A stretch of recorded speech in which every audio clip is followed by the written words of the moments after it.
सफाई कर्मचारी हैं रेगुलर और जो उस पे हैं, उनको पिछले 4 महीने की तनख्वाह नहीं मिली है। क्लास 4 के जो एम्प्लॉयज़ हैं उनको पिछले 5 महीने की तनख्वाह नहीं मिली है। डीसीबी के जो कर्मचारी हैं उनको लगभग 3 महीने से तनख्वाह नहीं मिली है। ग्रुप सी के जो हेल्थ वर्कर हैं उनको भी लगभग 5 महीने से तनख्वाह नहीं मिली है। जो नर्स हैं उनको 4 महीने से तनख्वाह नहीं मिली है। जो बच्चों का भाग्य बनाता है, जो बच्चों का नसीब बनाता है, जो बच्चों की ज़िंदगी को गढ़ता है, उस टीचर की तनख्वाह पिछले 6 महीने से नहीं मिली है। ग्रुप बी के जो एम्प्लॉयज़ हैं उनको पिछले 6 महीने से तनख्वाह नहीं मिली है। एलोपैथी के जो डॉक्टर हैं, जूनियर हैं, सीनियर हैं, सर्जन हैं, सबको 4 महीने से तनख्वाह नहीं मिली है। ग्रुप ए के जितने कर्मचारी हैं उनको भी पिछले 6 महीने से तनख्वाह नहीं मिली है। बड़ी दुर्भाग्यपूर्ण स्थिति है कि पिछले 14 सालों से भारतीय जनता पार्टी एमसीडी में शासित है, उसके बाद भी वो कर्मचारियों को तनख्वाह नहीं दे पा रही है। अब तो ये भरोसा भी टूटने लगा है कि क्या ये लोग तनख्वाह का अरेंजमेंट कर पाएंगे, क्या ये लोग वेतन का अरेंजमेंट कर पाएंगे। जिस हिसाब से पिछले 6 महीने से भारतीय जनता पार्टी की जो लीडरशिप है, जो नेता लोग हैं, जिस हिसाब से सिर्फ और सिर्फ बयानबाजियां, अपनी जिम्मेदारी दूसरे पे थोपने के अलावा कोई भी काम नहीं कर रहे हैं, कोई सीरियस एफर्ट नहीं दिख रहा है कि जिससे लगे कि हाँ ये वेतन लाने के ऊपर कोई काम कर रहे हैं। और एक तरफ तो लेकिन उतनी ही सीरियसनेस से भ्रष्टाचार में लगे हुए हैं। कहीं 2,500 करोड़ का घोटाला कर रहे हैं, कहीं कुछ पैसे का घोटाला कर रहे हैं। घोटाले में बहुत सीरियसनेस से लगे हुए हैं।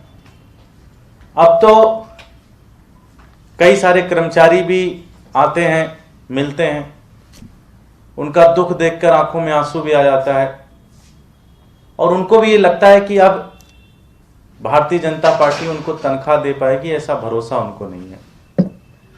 लेकिन दुर्भाग्य की बात यह है कि दिल्ली के नागरिकों का विश्वास तो उठा ही उठा है, दिल्ली के लोगों का विश्वास तो उठा ही उठा है, एमसीडी के कर्मचारियों का विश्वास उठा ही उठा है, हम जैसे विपक्षी दलों का भी विश्वास उठा है भारतीय जनता पार्टी से। अब तो ऐसा लगता है जो उनकी केंद्र की सरकार है उनका भी भरोसा पूरी तरह से उठ चुका है कि भारतीय जनता पार्टी दिल्ली एमसीडी के अंदर कोई सीरियस काम कर रही है जिसको कुछ मदद करनी चाहिए।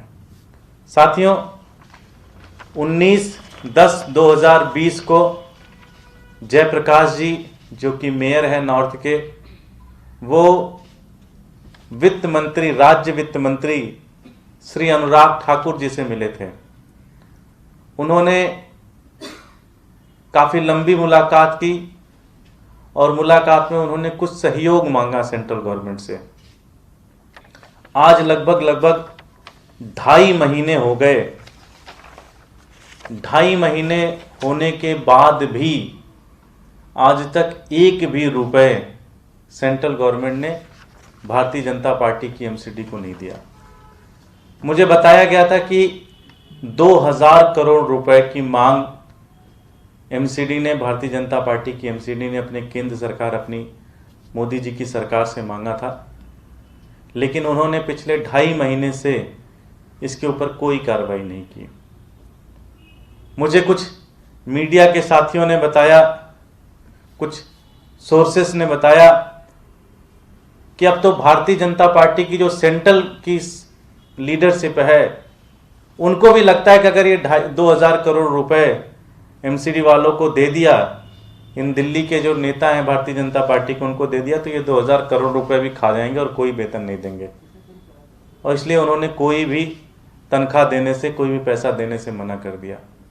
ये बड़ा दुर्भाग्यपूर्ण है कि भारतीय जनता पार्टी अपने ही केंद्र सरकार के जो नेता लोग हैं उनका विश्वास नहीं जीत पा रही है। उनकी नज़रों में भी ये लगता है कि भारतीय जनता पार्टी की जो एमसीडी है वो सिर्फ और सिर्फ 2 का 4, 4 का 6 बनाने में यहाँ लगी हुई है, पूरी तरह से भ्रष्टाचार में लगी हुई है। मुझे नहीं लगता कि भारतीय जनता पार्टी के नेताओं के पास अब कोई मॉरल राइट होना चाहिए एमसीडी चलाने के लिए। आज जब उनकी सेंट्रल गवर्नमेंट को ही लगता है कि अगर पैसे दे दिए तो ये सारा पैसा खा जाएंगे, इसलिए उन्होंने मना कर दिया देने से, फाइल रख ली। वरना सेंट्रल गवर्नमेंट ने तो 20 लाख करोड़ रुपए पूरे देश में बांटे हैं, उसमें से 2000 करोड़ तो कुछ नहीं होता। अगर वो चाहते तो एमसीडी को दे सकते थे, लेकिन उनको भी लगता है कि अगर एमसीडी को दे दिया तो ये भारतीय जनता पार्टी के जितने भी भूखे नेता हैं ये सारा पैसा खा जाएंगे। मुझे लगता है कि कर्मचारियों के सेहत के लिए, कर्मचारियों की और दिल्ली की अच्छी स्थिति को लेकर भारतीय जनता पार्टी को अब एमसीडी से इस्तीफा दे देना चाहिए। अब उनको एमसीडी में बने रहने का कोई भी मॉरल राइट नहीं है, अब उनको इस्तीफा देके छोड़ देनी चाहिए एमसीडी। बहुत बहुत धन्यवाद। कोई प्रश्न है तो? एक तक अपने हाथ में चप्पल लेकर चलाने की कोशिश कर रही हैं, क्या कुछ स्टैंड रहेगा आम आदमी? देखिए, बड़ा दुर्भाग्यपूर्ण स्थिति है कि अगर आप वहाँ पे जाके पूरी वीडियो आप एनालिसिस करें, उसमें पहले किसानों के मुद्दे पे उसके ऊपर बहस की बात, उनके लिए हमने कहा भाई उसके ऊपर भी शोक संदेश होना चाहिए, लेकिन भारतीय जनता पार्टी के नेताओं ने सबसे पहले उस पर उत्पात किया। फिर हमने कहा कि 2500 करोड़ रुपए घोटाले के ऊपर भी बातचीत होनी चाहिए, इसके ऊपर चर्चा होनी चाहिए। उसके ऊपर जो भी भारतीय जनता पार्टी के नेता थे, विपिन बिहारी जी जो कि पूर्व मेयर थे, और 2 और पार्षद, ये वहाँ की महिला पार्षद जितने भी आम आदमी पार्टी के थीं, उनकी तरफ बढ़े। अगर आप उस वीडियो में देखें तो उसमें आपको दिखेगा धक्का देते हुए, गालियाँ देते हुए, ये सारी चीज़ें की। मैं कहीं से उनकी जो उन्होंने चप्पल निकाला उसको मैं इंडोर्स नहीं करता, लेकिन भारतीय जनता पार्टी के नेताओं ने जो किया वो लोकतंत्र के लिए बहुत ही शर्मनाक दिन था। ऐसा उन्हें नहीं करना चाहिए। अगर आपने चोरी नहीं की है तो आप जांच कराइए, आप उसके तह में जाइए। आपको इस तरह से महिला पार्षदों के खिलाफ इस तरह से गंदी गंदी लैंग्वेज यूज करने के लिए, इस तरह से धक्का मुक्की करना, ये आपको शोभा नहीं देता। इसमें कोई एफआईआर भी हुई है? हमने कल इसके ऊपर कंप्लेन दी है और आशा करते हैं कि पुलिस इसके ऊपर कोई सही तरीके से जांच करेगी, कुछ इसका निर्णय निकालेगी। धन्यवाद।